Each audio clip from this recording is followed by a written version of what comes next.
उसकी इमारत को फॉर सेल कर दिया, फिर हमने अपने तीनों बड़े एयरपोर्ट जो है वो आउटसोर्स करने का ऐलान कर दिया। और अब ये कश्मीर की खबर, और मतलब मुझे तो समझ नहीं आ रहा है कि पाकिस्तान का क्या होने वाला है। तो पाकिस्तान टूटने ही वाला है, वो तो 1970s में ही वो शुरू हो गया था पाकिस्तान टूटने के खतरा, जो ये बलूचिस्तान वालों ने कर दी है, सिंध वालों ने कर दी है, वो तो टूटना ही है। ये तो पाकिस्तान का मुस्तकबिल ही है टूटना, तो वो कभी भी टूट सकता है।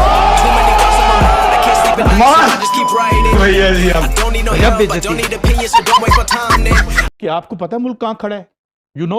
हम उन दुनिया के 3-4 मुल्कों में हैं जो at the brink of default हैं, और अगर हम डिफॉल्ट नहीं भी करते तो आज हमें यह डिस्कस करना चाहिए था कि 200 अरब रुपए का जो आपने टैक्स स्लैब करने हैं, इसके बाद इस मुल्क के लोगों की कमर टूटेगी, वो घरों से बाहर तो नहीं आ जाएंगे।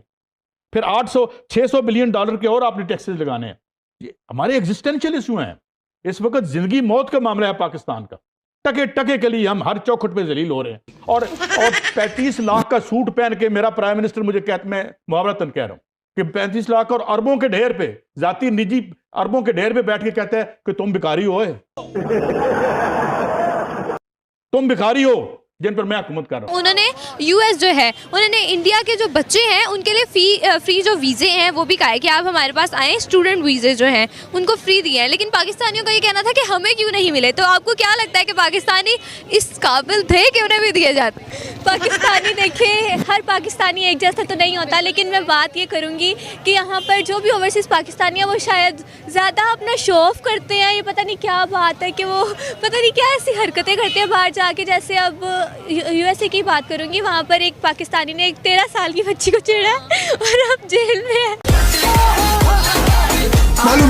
तो फिर क्या उनको पॉजिटिव इमेज हमारा? आपको पता है कल पाकिस्तान के प्राइम मिनिस्टर शहबाज शरीफ ने एक स्टेटमेंट दी कि हम भारत के साथ कश्मीर के मामले पर पीस टॉक करना चाहते हैं, जिसका रिएक्शन आया पीटीआई की जानिब से। और वो कह रहे हैं कि कश्मीर को लेकर पीस टॉक नहीं कर रहे बल्कि कश्मीर को बेचने जा रहे हैं।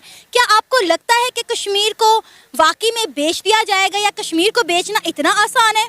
जी, मेरे ख्याल से तो कश्मीर को बेचना ही चाहिए, क्योंकि हमसे ये 4 सूबे संभले नहीं रहे। आप सिंध की हालत देख लें, बलूचिस्तान की हालत देख लें, तो हम कश्मीर को क्या संभालेंगे? आपको पता है इस वक्त कश्मीर के लोग सड़कों पर हैं, पाकिस्तान की हुकूमत के खिलाफ वो लोग एहतजाज कर रहे हैं कि हमें यहाँ पर आटा जो है 150 से 200 रुपए किलो दिया जा रहा है और हमें हमारे हकूक नहीं दिए जा रहे।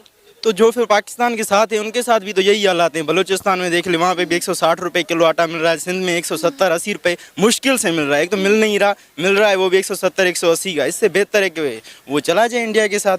वो पहले ही इसी तरह के नारे लगा रहे हैं। आपको पता है वो नारे लगा रहे हैं कि कारगिल स्कर्दू खोल दो, टूटे रिश्ते जोड़ दो, यानी वो इंडिया के साथ पहले ही लहाक को तैयार है। तो सही है, फिर हम क्यों जज्बाती हो रहे हैं? हमें जज्बाती नहीं होना चाहिए। अच्छी बात है, मुज़ाकरात कर लें, शायद इनको थोड़े डॉलर वालर मिल जाए। अच्छा, मतलब आप चाहते हैं कि कश्मीर को बेच देना चाहिए? जी। क्यों? क्योंकि हम ये पहले अपने इन 4 सूबों के 4 जो हमारे पास सूबे हैं उन पे तो ध्यान दें, अपने मुल्क की हालात तो संभालें। हम देख रहे हैं कि किस दिन यूएस के पास जा रहे हैं, किस दिन चाइना के पास जा रहे हैं। आधा करके हम पाकिस्तान को भेज तो रहे हैं पहले से ही। मजा आया। क्या आपको लगता है कि जिस तरह से हमारे इस टाइम अंडर डेवलपमेंट कंट्री चल रही है, हमारे मुल्क में कोई काम नहीं हो रहा, हमारे जो लीडर्स हैं वो भी पाकिस्तान में रह तो रहे हैं, कह रहे हैं कि हम पाकिस्तान के साथ सिंसेयर हैं, सिंसेरिटी दिखा रहे हैं, काम वो कुछ भी नहीं करके दिखा रहे, तो क्या कहेंगे इसके लिए? देखिए, हमारे जो लीडर्स हैं ना वो सिर्फ बोल ही सकते हैं, स्पीच करनी इनको आती है सिर्फ। यहाँ तक कि आप ये बात कर लें, हमारे जो है ना हुक्मरान, कोई भी किसी को भी देख लें, बाहर की कंट्रीज़ में जाते हैं तो वहाँ पर एक लेटर होता है पूरा स्पीच वाला, जिसे वो साथ लेकर जाते हैं और मीम्स बनवा कर वापस आते हैं। और ये भी बात की जाए दूसरी कंट्रीज़ की, आप अगर हम पड़ोसी मुल्क की बात करें इंडिया की, तो क्या लगता है आपको कि जिस तरह से उनके डॉलर के प्राइस जो है वो भी बहुत अच्छा चल रहा है, उन्होंने 82 जो उनका प्राइस रेट चल रहा है इस टाइम, उनकी इकोनॉमी कितनी बेस्ट हो जाए, 5वीं बड़ी इकोनॉमी में बन चुके हुए हैं, आपको लगता है कि वो आगे चाइना और यूएस को भी बीट कर सकेंगे? मुझे तो फुल होप है इंडिया से कि वो बीट करेंगे। क्या बात। चाइना को भी बीट करेंगे, क्योंकि अब चाइना भी पीछे जा रहा है आहिस्ता आहिस्ता, और एक बार वैसे भी वो चाइना की जीडीपी को क्रॉस कर चुके हैं, अब इंशाल्लाह आगे भी वो क्रॉस करेंगे ही। जलवा है हमारा। और हमारी बात करें तो हमें भी करना चाहिए, बट हम कर नहीं रहे हैं, क्योंकि हमारे जो हुक्मरान हैं वो अच्छे नहीं हैं। और दूसरा, पॉलिसीज़ मेकिंग हमें बिल्कुल नहीं आती, पॉलिसी मेकिंग कैसे करनी है, और पॉलिसी जो बनती भी हैं वो 3-4 साल बाद टूट जाती हैं, जिसकी वजह से इन्वेस्टर्स हमारी कंट्री में नहीं आते और इन्वेस्टमेंट पार्टिसिपेट नहीं करते। जो इंटरेस्ट है वो इंडिया की तरफ जा रहा है, जितने भी मुस्लिम हैं नॉन मुस्लिम सबका।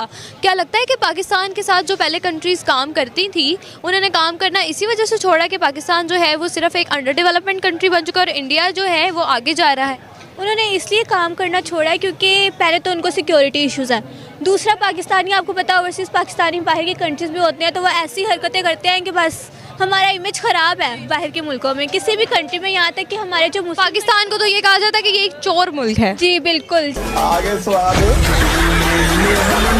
जैसे कि अभी हम बात कर ले रिसेंटली कुछ दिन पहले ही कि पता नहीं 1-2 माह पहले सऊदी अरब में मुसलमानों को उनका सर कलम किया गया है, स्मगलिंग केस में पकड़े गए थे वो, और इसी से आप अंदाज़ा लगा लें कि हमारा क्या इमेज है बाहर की कंट्रीज़ में। और दूसरा ये यूएसए की कंट्रीज़, यूएसए की यूनिवर्सिटीज़ वगैरह में भी अब पाकिस्तानियों को निकाल रहे हैं, गेट आउट पाकिस्तानियों के ट्रेंड चल रहे हैं। और वहाँ पर ही दूसरी तरफ हम बात करें इंडिया की, तो इंडिया को तो वो लोग कह रहे हैं हम आपको अप्रोच करना चाहते हैं, आपके साथ रिलेशन अच्छे बनाना चाहते हैं। क्यों हिला डाला?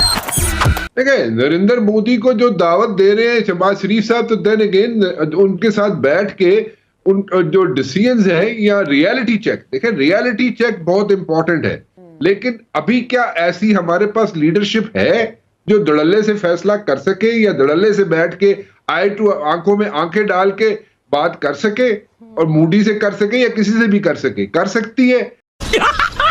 मस्त जोक मारा। क्या लगता है आपको जिस तरह से हमारे मुल्क में काम किया जा रहा है, कोई हमारे जो लीडर्स हैं अपनी आवाम के साथ सिंसेरिटी से कुछ भी नहीं दिखा रहे, इंटरेस्ट शो ही नहीं करवा रहे, क्या आगे वाले दिनों में करवा सकेंगे कि हमारा जो इस टाइम जीडीपी है बहुत ज़्यादा लो चल रहा है वो भी अच्छा हो सके? जब आपने मतलब है कि ये सुना बैंकरप्ट होने वाला है पाकिस्तान, तो लोगों ने क्या किया, बैंक्स खाली कर दिए, लोगों ने अपने एसेट्स बेच दिए कि यार अगर बैंकरप्ट हो जाए तो हमारे पास कैश हो, हम इस चीज़ को क्या करेंगे उस टाइम।